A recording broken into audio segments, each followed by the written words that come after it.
Hey everyone, Erick Stakelbeck here. Today on the newscast, the leader of a NATO member nation directly threatens other NATO member nations. Find out who it was, what he said, and why it is so dangerous. Coming up.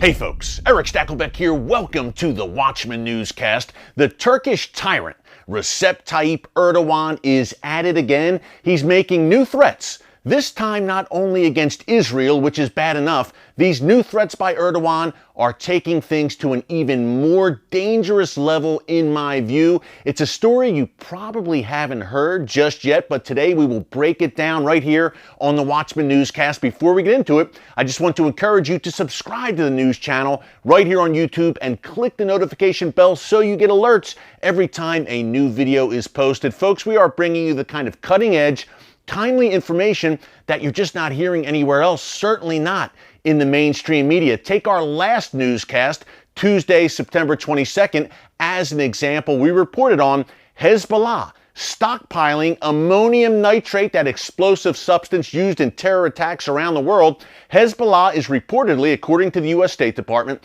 stockpiling ammonium nitrate throughout Western Europe. This is a major story, but the mainstream media sadly has not reported on it. Scant coverage by the MSM.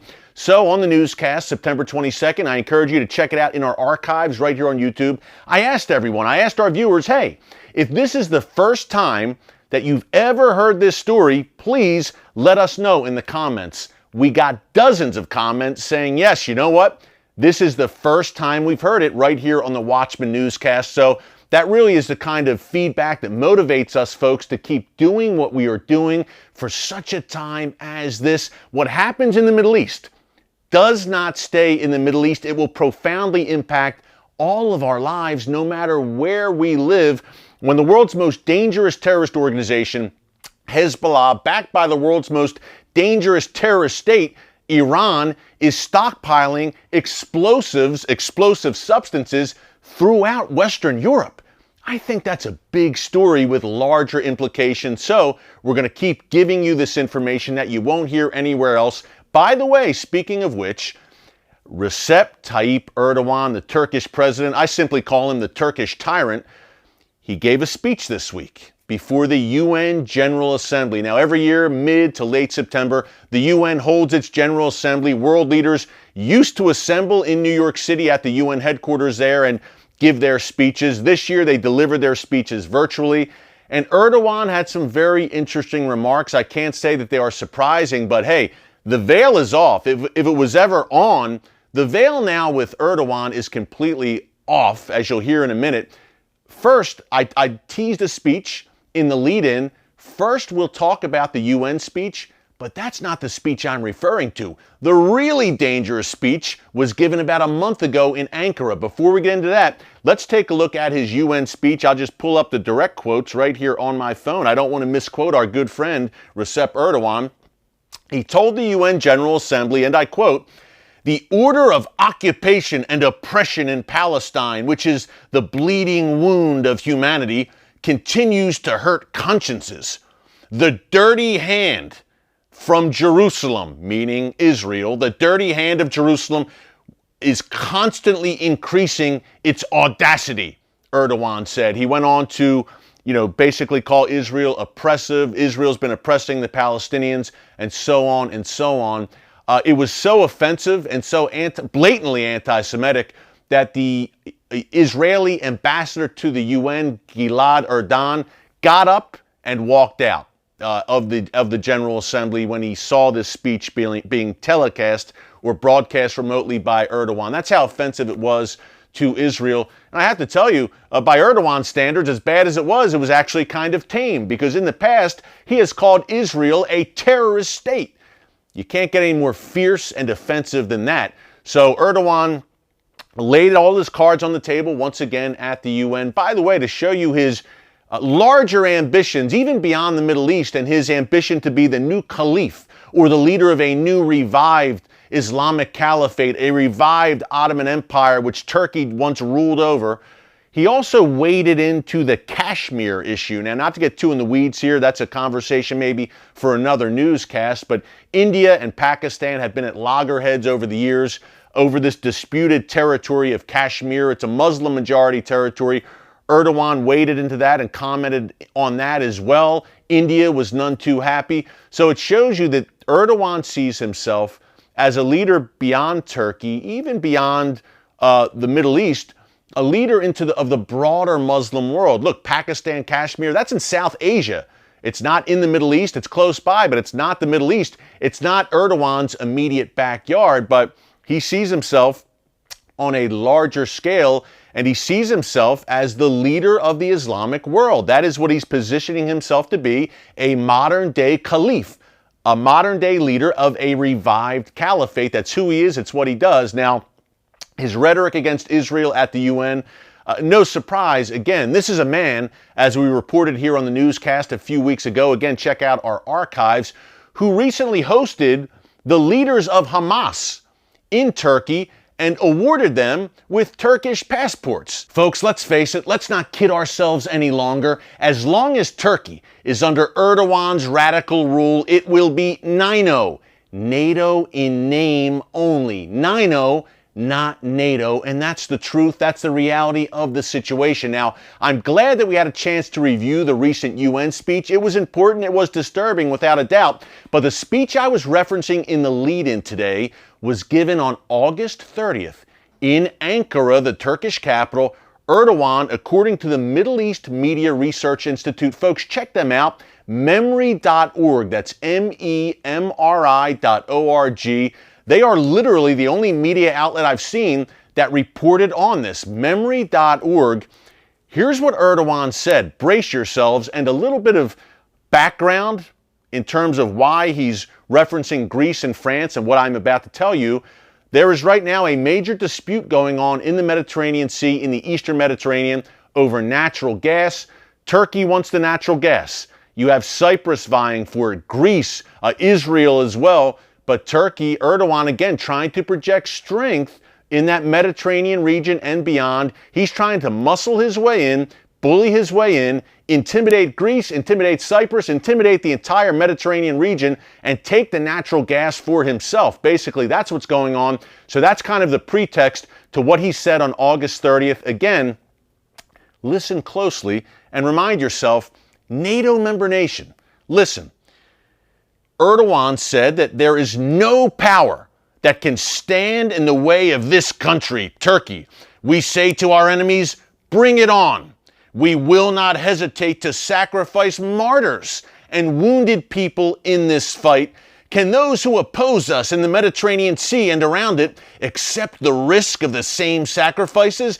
Do the people of Greece accept what will happen to them because of their greedy and incompetent leaders? Do the people of France accept the price they will pay because of their greedy and incompetent leaders? Now again, this is the leader of a NATO member nation directly threatening other NATO member nations. This is, in my view, pretty unprecedented, but that's what Erdogan did on August 30th in Ankara. He directly threatened Greece and France and slandered the leaders of those countries. He talked about sacrificing martyrs, jihadists.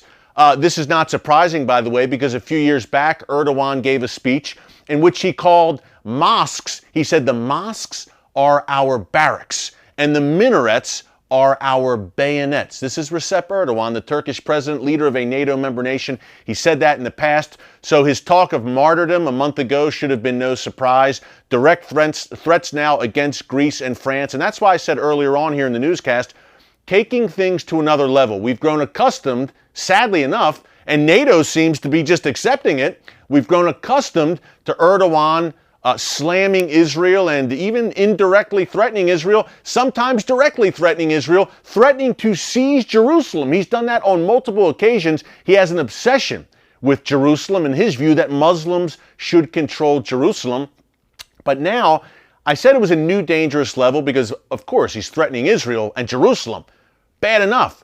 But now he's kind of throwing, or should I say dragging Western Europe into it, who had been mostly silent, sadly, over Erdogan's threats against Israel, which is an ally of Europe, ostensibly, right? Europe should have Israel's back. But they really haven't when it comes to Erdogan. They have not gotten behind Israel and said to Erdogan, hey, if you want to be in NATO, you need to act like a NATO member nation, act like a free and tolerant Western-style society. But that's not happening. Clearly, under Erdogan, it's gone in the opposite direction. But now it's coming home, right? And he is going at his supposed NATO member allies, Greece and France, promising martyrdom. So to me, that's a major escalation. Keep an eye on what's going on in the Eastern Mediterranean, folks. Italy, France, Greece, Cyprus, Israel, they're all kind of involved here. And Erdogan is going against all of them. Again, in this desire to have natural gas there in the Eastern Mediterranean. Not only that, we told you here in a previous newscast with our good friend Avi Melamed, Israeli analyst, about what Erdogan is doing in Libya, aiding radical Islamist forces there. We know about what he's done in Syria. We've talked about that here on the newscast as well. ISIS fighters, Al-QAEDA fighters used Turkey as a gateway to transit into Syria for years. European jihadists transiting from Britain, France, Sweden, Germany, and elsewhere passed through Turkey freely on their way into Syria, where they plotted, they planned, they trained to return to the West and carry out attacks right here. Erdogan turned a blind eye as that went on. He's oppressed and targeted the Kurds, who have been loyal allies of the United States, the Kurds in northern Iraq I've spent time with. Erdogan has had his heel, or tried to put his heel on them and keep them down as well.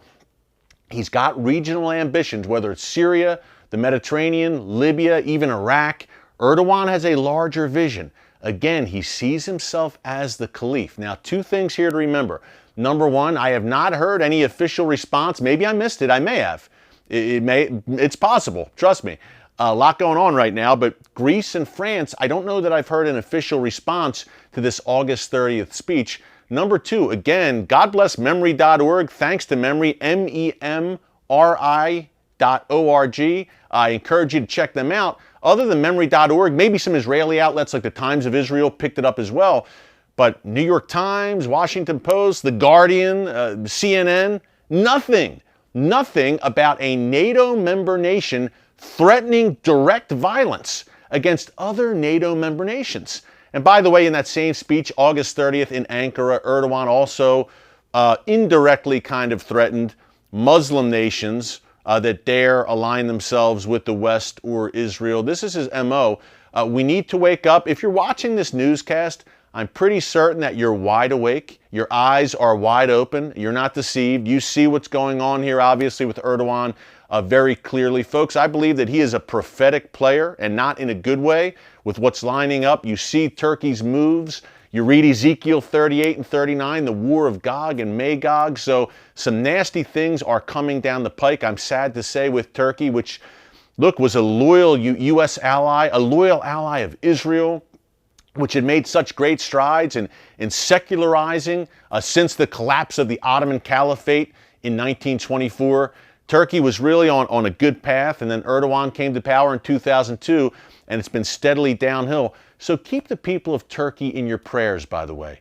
Keep Turkey in your prayers right now, suffering under Erdogan. It's something to keep an eye on. We talk a lot about Iran, Hezbollah, Hamas, and rightfully so here on the newscast, but wow, Turkey is a powerful nation, folks. Struggling now economically, yes, as a result of COVID-19 and other factors, but still a powerhouse with a very strong military, very strong intelligence services. They are a force to be reckoned with in that region, without a doubt. So we need to keep an eye on this for sure. Hey, thanks for joining us today on the newscast.